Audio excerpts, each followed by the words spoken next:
सियासत में सीवान का बहुत बड़ा रोल रहा है। बिहार की सियासत और खास तौर से आरजेडी की जो राजनीति रही है उसमें सीवान का एक तरह से शेयर रहा है, हिस्सा रहा है। लेकिन कुछ सालों में शहाबुद्दीन के दुनिया से चले जाने के बाद इस सियासत के रिश्ते में थोड़ी खटास आई, लेकिन अब उसे दूर करने की पूरी कोशिश की जा रही है और इसमें लालू प्रसाद यादव कामयाब नजर आ रहे हैं। लेकिन उसके बदले में साहिब सीवान के इकलौते पुत्र उसामा शहाब पर राजनीति का जो प्रभाव होगा वो 2025 में देखने को मिलेगा। सियासत में बहुत ज्यादा न बोलने वाले उसामा शहाब का राजनीति कैरियर अब शुरू होने को है और ये आरजेडी के बैनर तले होगा। दरअसल 2025 में आरजेडी ये चाहती है और उसामा शहाब और उनके समर्थक की ये ख्वाहिश है कि वो सीवान से चुनाव लड़ लें, किसी भी विधानसभा का वो चुनाव कर लें और उसी सीट पर उसामा शहाब को आरजेडी टिकट देने के लिए तैयार है। सियासत में कई सारे उथल पुथल देखने वाले उसामा शहाब को उस वक्त सबसे ज्यादा जिंदगी में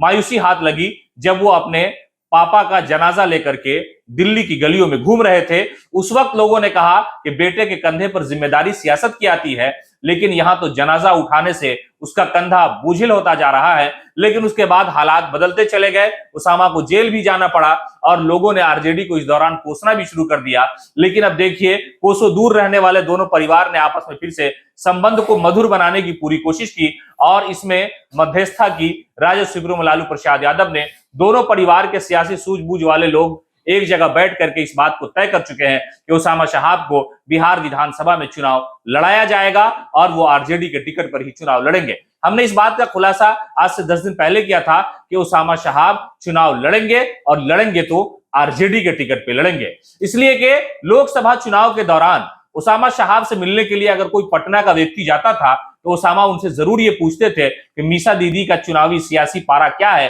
वो चुनाव जीतेंगी, रोहिणी दीदी चुनाव जीतेंगी। इस तरह का जो सॉफ्ट कॉर्नर राजनीति में आरजेडी के प्रति मोहब्बत थी, वो उसामा के लिए ये संदेश काफी था कि वो मन बना रहे कि 2025 में आरजेडी ही विकल्प है और हम आरजेडी से ही चुनाव लड़ेंगे। और यही हुआ भी कि उसामा शहाब को आरजेडी ने एक तरह से अपना उम्मीदवार घोषित कर दिया है और 2025 के चुनाव में उसामा आरजेडी के टिकट पर सिवान के किसी भी विधानसभा से चुनावी मैदान में होंगे।